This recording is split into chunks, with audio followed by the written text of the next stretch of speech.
Hey everyone, Eric the Old Tea Head here. I am very, very excited for this tea. This is the First Flush Darjeeling Rohini Estate. This is the first tea picked every year, pretty much worldwide. And while I tend to focus on Chinese teas, this one is one that I make an exception for. This is possibly one of my favorite teas outside of pour, and even probably including pour. And I really look forward to this one every year.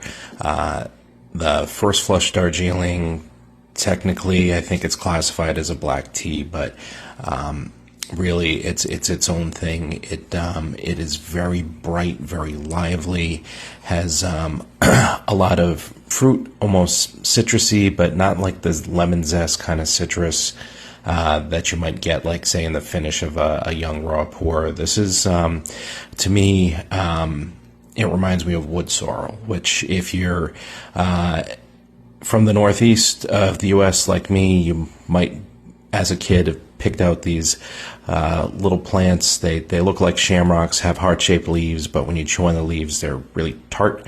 That's sorrel. That's just a really characteristic flavor that sticks in my memory from a kid that I always associate with this tea. And this year's doesn't have the tartness that I've gotten from previous years, but it's a really good year, I feel, from what I've tried before. The 2025 I felt was maybe a little more muddy, dirty, not as clean tasting to me. The 2024 was one of my top favorite teas I've ever had, and I mean, this is my first session with this tea, but it's tracking in a similar direction.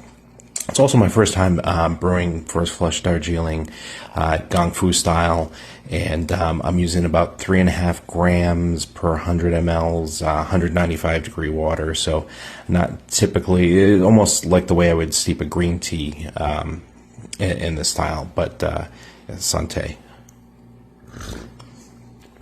It is so bright, so lively, so fresh. It's a totally different animal from Chinese green tea. It doesn't have that nuttiness, but this does. Brewing it Gong Fu style like this is bringing out this nice thickness. There's a sweetness there that's almost like a sweet rice kind of taste that really balances those really bright, lively, fruity top notes that are in here.